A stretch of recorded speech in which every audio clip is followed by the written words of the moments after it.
Máme novú autosedačku, Juraj. Máme novú autosedačku od našej značky Cybex, 2 v 1 Pallas G2.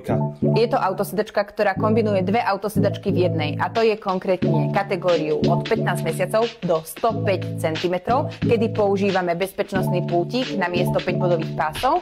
Po tých 105 cm pultík už nepoužívam a mám autosedačku Pallas G2 ako Solution G2, čo je vlastne autosedačka, ktorú od nás už všetci poznáte, a to je od 105 do 150 cm. Juraj, ukáž nám teda, ako používame. Dôležitejšie je povedať, si myslím, aj to, že ako značka odporúčame vlastne, aby tie deti sa do tých 4 rokov fakt v tom protismere dávali do toho auta. Ale nie všetky deti, poviem pravdu, či zdravotne alebo s plačom majú radi ten protismer a preto ponúkame rodičom takéto riešenie po formou pultíkov. Vlastne tým pádom, že naša autosedačka do tých 105 cm nemá ten 5-bodový pás, vlastne ponúkame túto bezpečnosť cez tento pultík, ktorý vidíte, že je krásne odvetrávaný a ešte vyformovaný nožičkami. Takže to si myslím, že úplne super, že sa vám dieťatko nenapotí a určite vám nebude tlačiť na nožičky. Tento pultík vlastne nahradzuje ten 5-bodový pás, lebo vlastne tento pultík umožní tomu dieťatku, nedaj Bože pri náraze, aby vlastne stlmilo ten náraz postupne.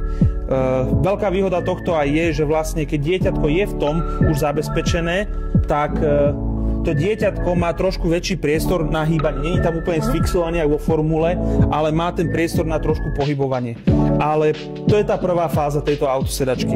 Veľká výhoda toho je aj to, že viete vlastne upravovať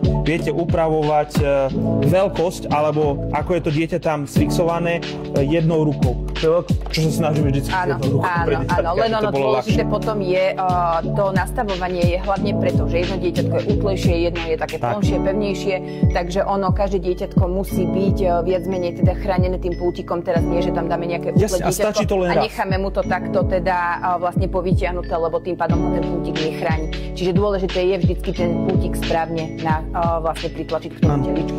Veľká výhoda je to, keď si pozrete, že vie maminka alebo otecko odistiť túto sedačku aj z jednej aj z druhej strany.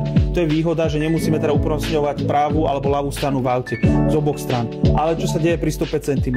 105 cm už tým pádom pultík dávame dole aj z jednej strany, aj z druhej strany a už postupne takto ho dám, aby ho videli aj rodičia. A tuto vidíme vlastne, ak si spomínala, veľmi podobné tej našej Solution G2. Áno, teraz nám vznikla z toho vlastne autosedačka, ktorá sa používa od tých 100 do tých 150 cm.